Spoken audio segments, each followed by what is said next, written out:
Hello, comrades, and welcome to another episode of Ushanka Show. Stories about life in the Soviet Union. Здравствуйте, дорогие товарищи! В эфире программа Ushanka Show. In today's video, we're going to talk again about Soviet retail and shopping in the USSR. This guy may have actually grown up in the USSR, but he's still a charlatan. The view he takes in his earlier videos is very much, some parts were good, some parts bad, overall life was fine, but there has been a steady slide into sensationalistic anti. By the way, if you're interested in the topic of Soviet retail, I have a separate playlist with over 30 videos covering the topic from shoes buying to grocery purchasing, Soviet soda machines and stuff like that, so I'll post the link below in the comment section. So, the big picture. In a capitalist society, sellers and goods are chasing customers and their money. In socialist society, that's the customers with money chasing sellers and the goods. So based on my own experience, I can tell you it really sucked to be a customer, покупатель in the Soviet Union, because no one really cared about your money. You needed to know the people in order to purchase deficit items. Deficit, that's what we called any goods that were in short supply. So that was really not cool to be a consumer in the Soviet Union. And some of you may remember my video where I described how I purchased a refrigerator for my mother in modern Ukraine. It happened maybe 10 years ago. And that was such a pure joy because everyone wanted my money. Just because I had dollars in my pocket, I could buy a fridge, I could get it delivered, and I could use the delivery van to come myself from the town to the village where my mom lived. It was done so easy, zero effort, all you needed just money. In Soviet Union, anything like that was literally impossible. Later, I found an angry comment on Reddit from one of my viewers who we call Tanky, and he was upset because the guy doesn't appreciate his life in the Soviet Union. He was so happy to buy a refrigerator. And I was like, dude, you don't understand how miserable it is when you go to the store and there's nothing to buy, or you need to put your name on the list and come back in 6 months so you can buy a sofa or anything else. So the fact that I had money and I could purchase anything I wanted, that was amazing. But today we're going to talk about nagruzka. We're going to talk about the way Soviet consumers were forced to purchase goods that they didn't need and didn't want. So let's start with your favorite or maybe not so favorite part, a lesson of Russian language. Урок русского языка. Nagruzka. Nagruzka. This is literally a Soviet, not Russian word, and it's really hard to translate. It's like overloading maybe. So it's taking additional item if you want to buy some other item. But it's not what you may think, like in America, sometimes you have sale and buy one, get one free. This is buy a can of condensed milk, but in order for you to buy that can, you need to also to purchase a can of Spam. So you probably already get used to the stories about Soviet Union when people mention, and me as well, that we didn't have enough of this, there was shortage of that. But we also had some items that were plenty of and even too much because people just didn't want to buy those goods or other products. If you ask any person who used to live in the Soviet Union and you ask them, did any items you had to get as nagruzka, they might mention right away so-called morskaya kapusta. It translated as a sea cabbage, but in fact it's the laminaria, which is a genus of brown seaweed which was harvested in Pacific Ocean, and supposedly it's really good for you, for your health, but it tastes like crap. And this is what had plenty. Every grocery store had a stacks of cans of morskaya kapusta, sea cabbage. Another item we never had shortage of was kilka в томатном соусе, so that's sprouts in tomato paste, also canned goods. I actually love them a lot, but they were manufacturing them so much and not many people, I guess, like them. So that was another item that could be given to you as nagruzka. Kilka в томатном соусе. Another popular nagruzka item was китовое мясо, whale meat. And I know, it's literally whale meat. The story behind it, they kept whale meat in strategic reserves frozen. And when a meat was approaching expiration date, it would be processed and canned and then sold all over the Soviet Union. And that stuff was just nasty. It just didn't taste good. So once again, those cans were sold well, and grocery stores tried to get rid of them before they expired, and so that's how they used them as nagruzka to sell along with some high-demand deficit item. Also, some unpopular cereals like barley was sold as nagruzka as well. So this is kind of basic food items I recall that quite often end up in your pantry because you had to buy it as nagruzka, as add-on to some other purchase. So nagruzka was the great tool to sell goods before they expired, so you don't have to throw them away. And I believe the way it worked, the store manager would call the main warehouse and say, hey, I have about 500 cans of sea cabbage that's going to expire next month. Give me some deficit goods so I can sell them and push this sea cabbage stuff as nagruzka. So that store will get, for example, instant coffee from India, was really high demand item, was the best quality instant coffee you could get in Soviet Union, not cheap as well. And that'll be the rule. If you want to buy a can of coffee, you have to buy also 1 or 2 cans of sea cabbage. Unfortunately, the nagruzka system wasn't used only in the grocery retail. It was also used in other, I would say, fields of business. For example, if you wanted to subscribe to the popular magazine За рулем, Behind the Steering Wheel, so that's the magazine for people who are into cars or car owners, you couldn't just subscribe to it. You had to subscribe to nagruzka, some additional magazine or newspaper. For example, you had to subscribe to Pravda newspaper in order to get your car magazine. I read a story about one family had 6 Pravda newspapers subscriptions because they wanted to subscribe to 6 popular magazines, and they made an agreement with delivery lady to drop off extra newspapers at some other ladies that could use newspaper as a wrapping material or as a toilet paper. Nagruzka system was also used extensively in the bookstores. So if person wanted to buy a popular book, some science fiction or detective, they had to buy additional book, maybe written by Leonid Brezhnev, like Celina or Malaya Zemlya, that no one wanted, but you were forced to buy it if you want to get a good book. Nagruzka system also existed in tickets. So if you want to buy a ticket to the theater or some sporting event like soccer game, you will be forced to purchase additional tickets to some unpopular theater or unpopular soccer game in order to get the one that everyone wanted to go and see. So that's also what was happening. Sneaky Soviet grocery retailers also found another way to hide nagruzka through so-called продуктовые наборы. So that's like a grocery set or grocery box. So they will offer to factories or other places where people work, schools, hey, we have this 100 grocery set, продуктовые наборы. It includes instant coffee, tea, some cereal, sugar, some canned goods.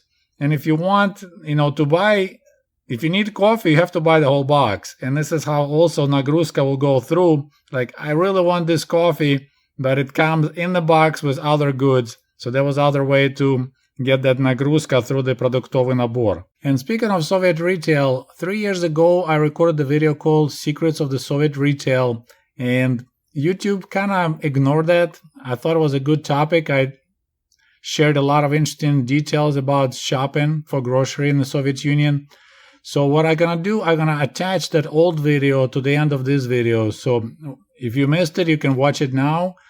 Or if you already saw it, you can stop right here. Okay, my friends, all I can tell you about nagruzka. I hope you enjoyed this video. As always, please don't forget to like it, post your comment. And as I mentioned earlier, next video will be attached to it. You can learn about secrets of the Soviet retail. Thank you for watching Ushanka Show. We'll talk to you soon. My name is Sergey, and I was born in the USSR. Меня зовут Сергей, и когда-то давным-давно я родился в Советском Союзе. My special thanks и огромное спасибо to all my supporters on Patreon.com.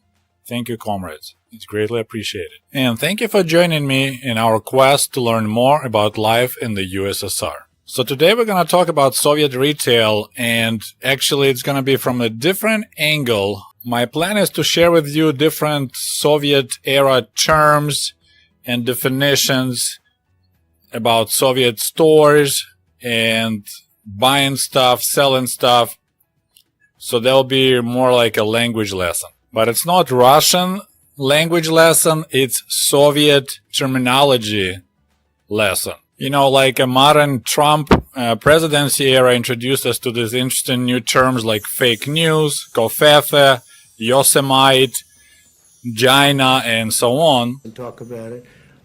Totally fake news. No, actually, I paid tax. But, and you'll sky, when they gaze upon Yosemites, towering sequoias. Well, Soviet era also had this weird, unusual terminology and words that went away when the Soviet Union went away. Okay, comrades, so let's learn some new words and maybe you can impress some of your Russian friends. Well, it is if you have any Russian friends, or if you have any friends, because if you like to watch this channel, you probably got no friends. Just kidding. I actually made this joke up while thinking about this video and asked my wife, and she said it was kind of funny, so and let me know if it was funny, but I know you do have friends. Okay, so let's get comfortable, pull out your notepad, and let's start the lesson about Soviet retail. Well, first of all, the main word is magazin.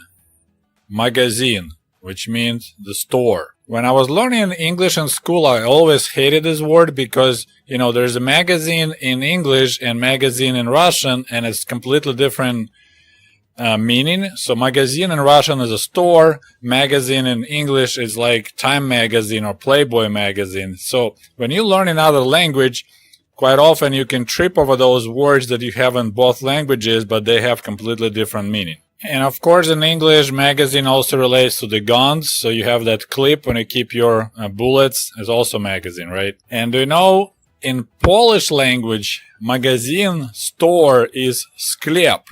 And I found it amusing because in Russian language you can find sklep only at the cemetery because sklep in Russian means crypt. But let's go back to our Russian language. So when you go to this store in the Soviet Union, quite often you can encounter a long line or a short line. That type of line we called очередь.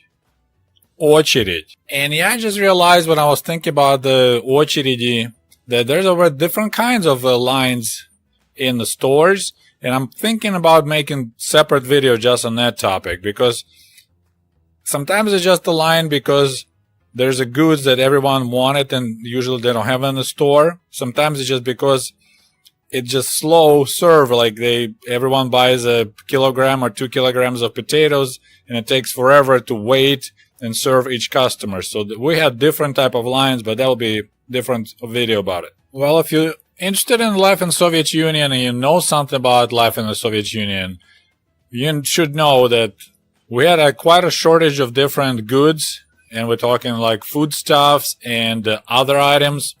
So the items that were hard to get or not often were on the shelves had a specific term. We call those items deficit. Deficit. And keep in mind, deficit could be anything that's hard to find in the stores. It could be smoked fish, it could be dry salami, it could be winter boots made in Finland. And of course, if for some reason this deficit item will appear on the shelves, very quickly you're gonna have a line. You're gonna have очередь. And other people gonna see the очередь and they're gonna approach to find out what is going on. And usually the question will sound «Что выбросили?» «Что выбросили?» What was thrown out? Or what was thrown away? Really weird question, but it's had a different meaning. «Что выбросили?» I think this expression came from the understanding that usually all the deficit items will be hidden, like at the warehouses, because they're trying to sell to their own people first. And then for whatever reason, for example, a store had poor sales and they try and always to hit specific marks every month. You know, they have a plan. So they're like, I need something to make my sales up. So they will throw out some deficit. So it wasn't thrown on the street, like go ahead and grab it. It's just going to appear on the shelves. It'll be thrown out from the warehouses or from their back spaces. So when you have such a situation, when you never know what you're going to encounter, like you may be walking from work tired and suddenly see a line. So you're gonna go and find out, что выбросили. what is for sale there. And you need to have some kind of bag in case it's some good stuff that you would like to have at home. So most people in their pockets had this convenient bag, which we called avoська, or some people call it setka, which means net. And I already talked about avoська bags in my previous videos. So it's really interesting, the origins of the word. I think one of the comedians came up with that one. So avось means maybe or perhaps. So you're thinking maybe I'll see something for sale that I would like to buy. So just in case I'm going to have that bag in my pocket. So you can, maybe it'd be avoська would be like just in caser or maybe. So that's the name of that bag, avoська. That's quite funny. So here's your classic situation. You on a walk, going somewhere, and suddenly you see очередь, the line, next to magazine, next to the store, or maybe inside of the store, and you see it through the windows. So you realize maybe they выбросили some kind of deficit. And because you are a smart consumer, you have in your pocket avoська. You have that net bag. So your next move, you go to the end of the очередь, end of the line, and you need to ask a very important question. Кто крайний? Кто крайний? Кто крайний?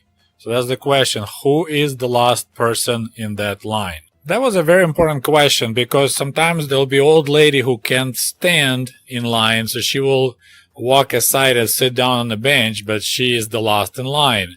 Or there could be someone else who also want to buy goods, but they forgot avoська or they don't have enough money, so they'll get in line and they'll stay there for a little bit and say, please tell them I'm right behind you, and then run home to get their avoська or to get their money. So then when somebody asking кто крайний, you say, well, there's a woman behind me, and then you'll be next. When we talk about items that were deficit, in high demand and low supply, quite often there were goods that were imported. So there's a new word, import. So that's basically general word for anything that came from the other countries and for sale. It's just import. It could be canned green peas from Hungary, венгерский зеленый горошек. It could be spreadable cheese from Finland, Viola. It could be leather shoes from Yugoslavia or Romania. Or it could be soap bars from East Germany. It could be winter boots for ladies from Finland, финские сапожки. We also could get import jeans from Italy with the brands like Rifle. It also was considered, of course, import. So once we start talking about goods that were in high demand and low supply, it created this another interesting Soviet phenomena in retail when, in order for you to buy something that you really want, you will be forced to buy something else you don't want at all. So we had a term for that. It's called в нагрузку. В нагрузку. I'm not sure how to translate exactly, but в нагрузку means like take an extra load. So like you loaded the dump truck full and then you dump a little bit more on it. So that's like you give something в нагрузку. For example, if you buy some canned green peas from Hungary, the people at the store will tell you that you also required to purchase 1 or 2 cans of seaweed, or we call it morskaya kapusta. That's the stuff that was nasty and no one wanted to buy. So that was a quite popular strategy, usually in the grocery stores. If you have some deficit, you also trying to get rid of some goods that don't move fast and getting close to expiration date. So you just make this rule. I mean, that was just on the spot. Hey, we sell 2 cans of this if you buy 2 cans of that. And of course, if you are not happy about нагрузка, about additional items they force you to buy, you can complain and request a special book. Книга жалоб и предложений. Книга жалоб и предложений. A book of complaints and suggestions for improvements. So every store in the Soviet Union was required to have such a book a book of complaints and suggestions, книжка по жалобам и предложениям, and in case if you're very, very not happy, you can request that book, and then you write down that on such and such a day you had a poor service or something like that. So that was a famous thing.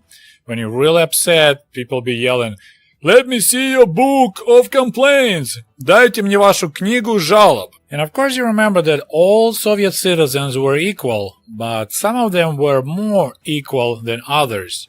And if you were in a position that you're just gonna get a phone call from the manager of the store, from the magazine, and say, "Hey, we just got this deficit, this import came in, you wanna stop by and get some," that meant that you're a special person. That meant that you have BLAT. BLAT. It's a really interesting word. Also, there was expression to get something по блату. So to get something using this BLAT. Okay, for those viewers that actually try to study and learn Russian, you need to be very careful with this word, because there is another Russian word, блядь, that sounds very similar to BLAT, but it's a totally different meaning. Блядь, it's the really rude word for whore. And BLAT is a different thing. When we used to say that such and such person have BLAT, that meant that he has connections, he knows people that work in retail or whatever, so he can get these deficit items, import items, without standing in line and spending hours of his time. He just has connections, so he's just gonna get a phone call and can get anything he needed because he just knew people and people knew him, so he had BLAT. Which brings us to another interesting term from the Soviet retail, черный вход. Черный вход. To buy something from черный вход, с черного хода. So черный вход, which can be translated word for word as a black entrance, it actually means the back door, the side entry. So you have a main entry where the customers come in, of course, and then people who work at the retail store, they come through the back door. So back door in Russian is black entry, черный вход, and that's where you sell goodies to your friends, people who have BLAT, through the back door, с черного входа. We also had another expression very similar to the sales from the back door, с черного хода. It was called из-под прилавка. Из-под прилавка. Из-под прилавка translates is from under the counter. So pretty much similar to like selling something from the back door. This is selling something from under the counter.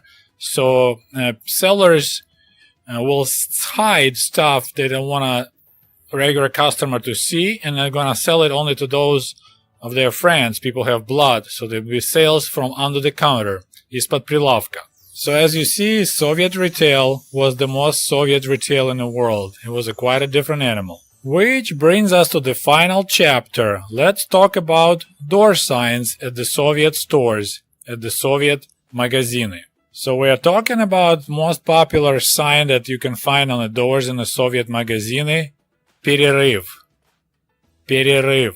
You can translate it like as a break. So for example, if you have a break for lunch, they'll be called обеденный перерыв. And those were quite generous. Usually Soviet retail stores will be closed from 1 p.m. to 3 p.m. for lunch. So that will be обеденный перерыв. Another перерыв that Soviet retail stores were using was called технический перерыв.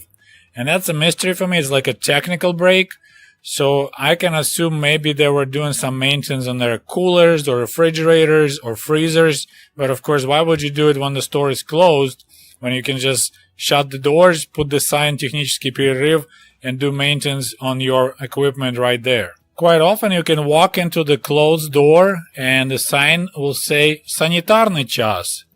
Санитарный час, which you can translate like a cleaning hour or sanitary hour. So they're probably cleaning, disinfecting tables, shelves, and they just shut down for the whole hour. There's also another popular way of shutting down your store in the middle of the day is so-called переучет. Переучет. And this is like recalculating. So I'll just I guess they're gonna look at their sales and they're gonna see if they match in their books. So they'll just close the store and start doing their переучет, recalculating stuff. And, it could be quite frustrating. And, it could be quite frustrating because, you walk for half an hour or you take a bus or subway. They're open right now and you need some stuff and you arrive and the door is shut and there'll be a sign that says переучет or technical break or sanitary break. And you're just like, what the heck? I know you guys were closed for lunch just an hour ago and now you got another reason to be closed. So yeah, people were extremely upset, constantly seeing those signs on the doors of the Soviet stores. Well, comrades, this is all I have for you today. I hope you enjoyed this story. I hope you learned something new, and we'll talk to you soon. До свидания. Goodbye. And please don't forget to like this video and share with your friends. До свидания.